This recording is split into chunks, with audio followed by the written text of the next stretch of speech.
हरीश एक सीधा सादा आदमी था। वो महाराष्ट्र, इंडिया के एक छोटे से गांव में रहता था।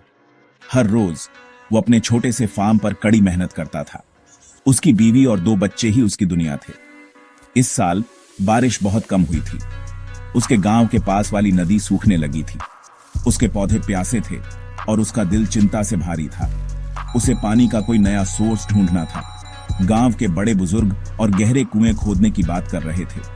हरीश ने अपनी जमीन पर एक बोरवेल खोदने का फैसला किया। ये एक मुश्किल काम था।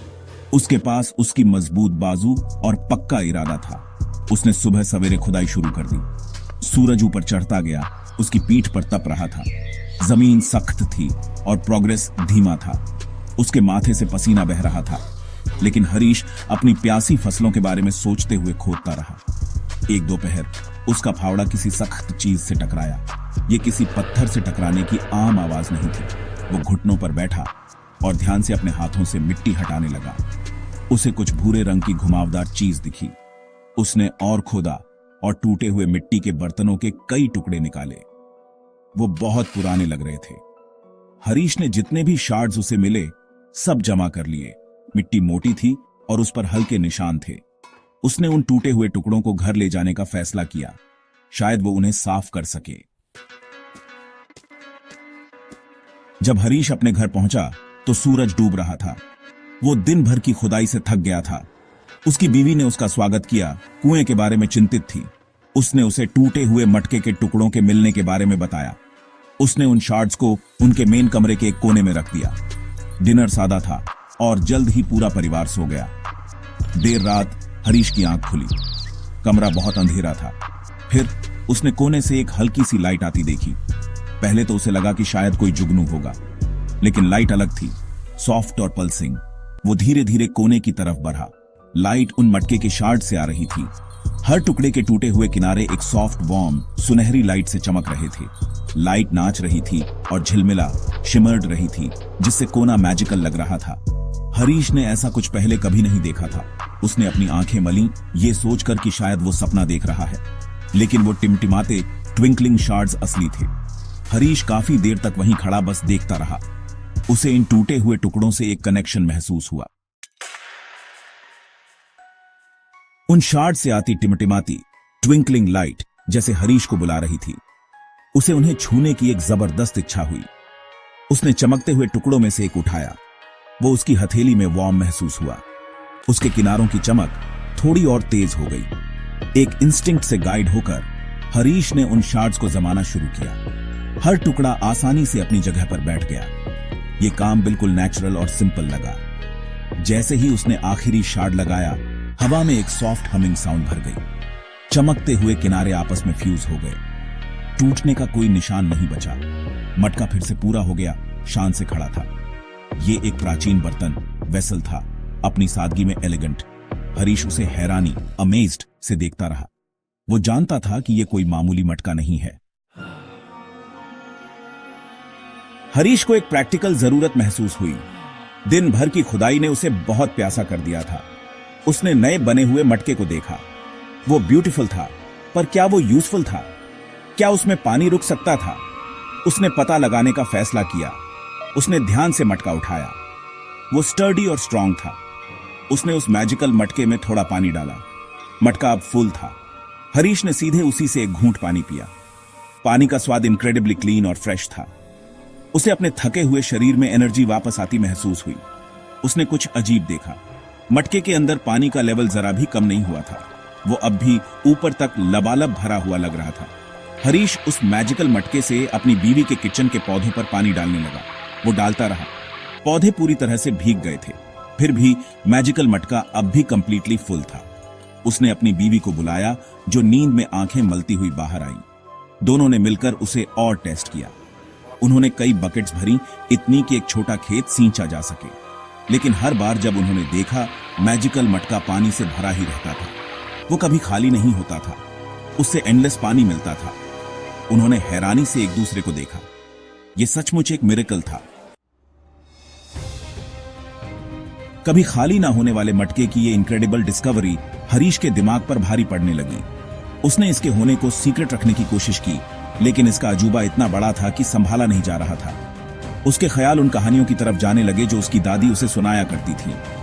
एक खास कहानी उसकी यादों में उभरने लगी। ये महाभारत के पांडव भाइयों की कहानी थी। भगवान सूर्य ने युधिष्ठिर को अक्षय पात्र नाम का एक मैजिकल वेसल दिया था। उससे अनलिमिटेड सप्लाई में खाना मिलता था। हरीश सोचने लगा कि क्या उसका मिला हुआ मटका भी वैसा ही है। क्या ये वैसा ही कोई डिवाइन गिफ्ट हो सकता है? उसे एक्साइटमेंट और थोड़ी घबराहट, ट्रेपिडेशन महसूस हुई। ये एहसास कि उसका मटका कोई मिथिकल आर्टिफैक्ट हो सकता है, हरीश के दिमाग में हलचल मचा दी। अगर ये अनलिमिटेड पानी दे सकता है तो और क्या कर सकता है?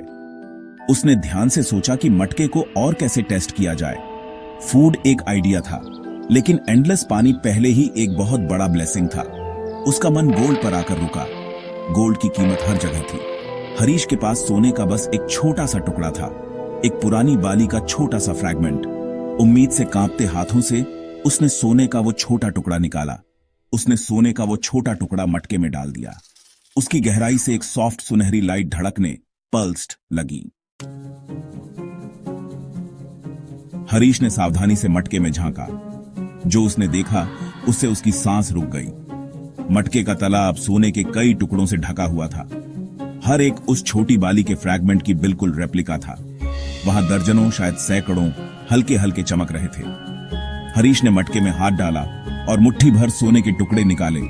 वो उसकी हथेली में सॉलिड और हैवी महसूस हुए।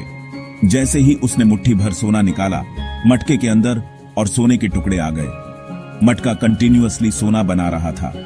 हरीश जोर से हंसा। राहत के आंसू उसके गालों पर बह रहे थे। वो रिच हो गया था। वो अनइमेजिनेबली वेल्थी हो गया था। वो नया घर खरीद सकता था, उपजाऊ जमीन खरीद सकता था और अपने बच्चों को सबसे अच्छी एजुकेशन दे सकता था। वो अपने पूरे गांव की मदद भी कर सकता था। पॉसिबिलिटीज बाउंडलेस लग रही थी। उसने घंटों बस वहीं बैठकर मटके को देखते हुए बिताए। वो जेंटल हमिंग साउंड अब खुशहाली, प्रॉस्पेरिटी के मीठे संगीत जैसी लग रही थी। वो मटका उसका पर्सनल मिडस टच था। उसे लगा कि वो दुनिया का सबसे लकी आदमी है। उसे इस इनक्रेडिबल गिफ्ट के लिए चुना गया था।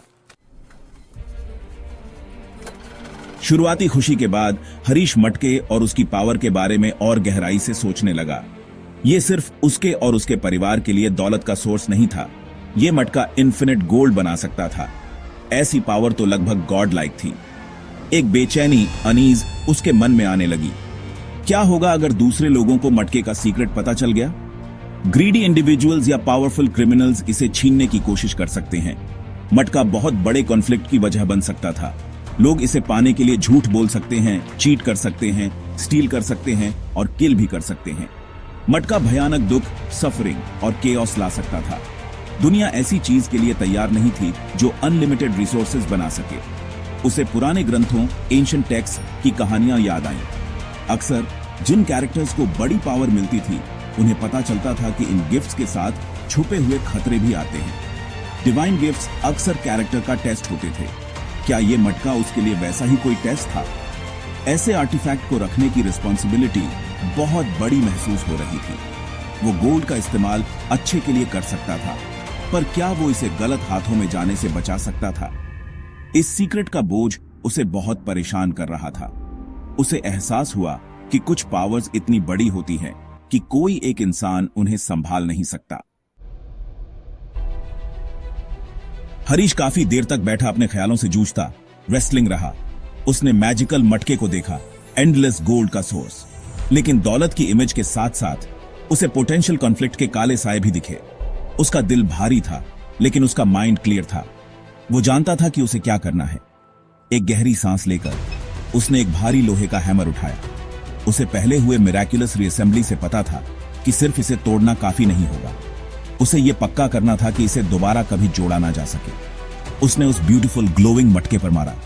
वो एक उदास, खनकती, टिंकलिंग आवाज के साथ टूट गया। मैजिकल सुनहरी चमक टिमटिमाई, फ्लिकर्ड और बुझ गई। उसने बहुत ध्यान से, मेटिकुलसली हर एक शार्ड जमा किया। मटके को डिस्ट्रॉय करने से पहले हरीश ने उससे काफी सारा सब्सटैंशियल गोल्ड बनवा लिया था, इतना कि उसका परिवार पीढ़ियों तक कंफर्टेबल रह सके। उसने ये गोल्ड ध्यान से रख दिया। वो कई मील दूर कोस्ट पर गया और उन छोटे छोटे टुकड़ों को गहरे पानी में बिखेर दिया। हरीश एक बदला हुआ इंसान बनकर अपने गांव लौटा। उसने अपनी नई मिली दौलत का वाइजली और जेनरसली इस्तेमाल किया। उसने उस मैजिकल मटके के बारे में फिर कभी किसी से बात नहीं की। वो समझ गया था कि असली पीस और हैप्पीनेस समझदारी और ऐसे फैसले लेने से मिलती है जो ग्रेटर गुड के लिए हों।